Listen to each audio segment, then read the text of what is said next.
रामायण से जुड़ी पौराणिक कथाओं में लोनी को उस जगह के तौर पर याद किया जाता है जहां लक्ष्मण ने शूर्पणखा की नाक काटी थी।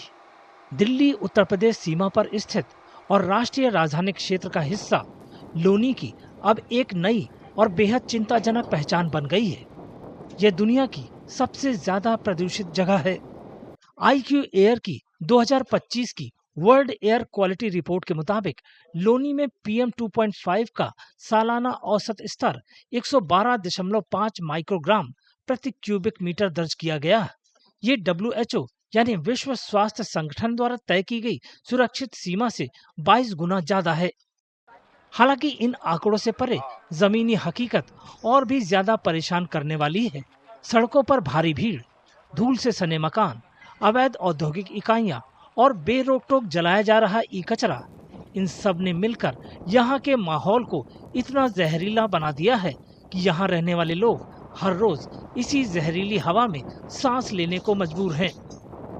हमारा ये क्षेत्र इतना प्रदूषित होगा। लोनी से जो पश्चिम में है वहाँ एक गंदा नाला है जो बागपत जिले से आ रहा है, फैक्ट्रियों का केमिकल, वो जो जहरीला पानी कर रखा है। यहाँ लोग बहुत बीमार हैं। इतना प्रदूषित शहर हमने नहीं देखा जितना यहाँ हो रहा है।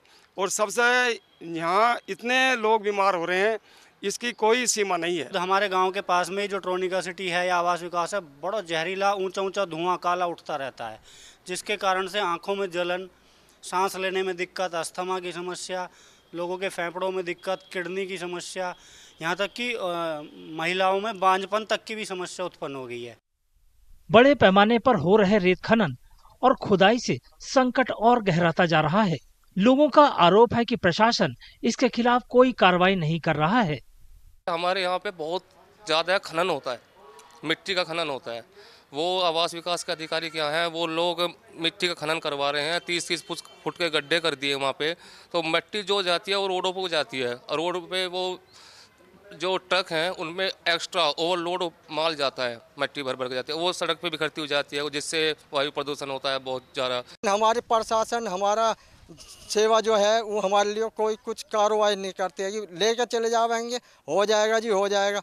हमें भी इतनी 36 साल मेरी उम्र हो ली है, आज तक हमने भी अपना बचपन ऐसा काट दिया। शायद हमें अपने आप को ऐसा खुद महसूस हो रहा, हमारे बच्चे भी ऐसा भविष्य काटेंगे जो हमने देख लिया है जी। वहीं उत्तर प्रदेश प्रदूषण नियंत्रण बोर्ड का कहना है कि उसने अवैध और प्रदूषण फैलाने वाले उद्योगों पर नकेल कसने के लिए निगरानी टीमें गठित की हैं।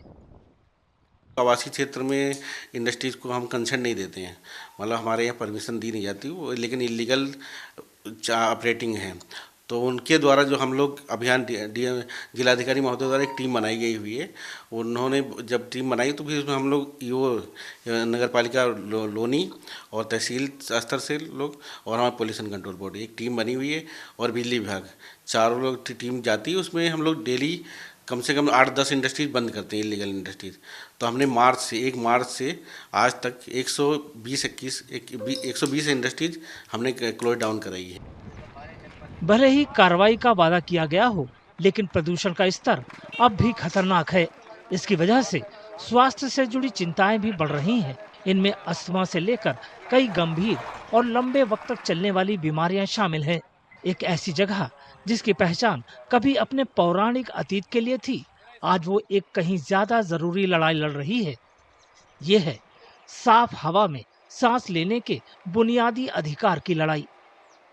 जैसे कि मैं सो रहा हूँ तो पिताजी को जगाना है मुझे, तो वो डायरेक्ट उठाने के बजाय, और हिंसा की परंपरा मेरे यहाँ नहीं थी सौभाग्य से, तो वो क्या करते थे कि उस कमरे में आ जाएंगे या बाहर से गुजरेंगे और चौपाई बोलेंगे, प्रात काल उठ के रघुनाथा मात पिता गुरु नावई माता।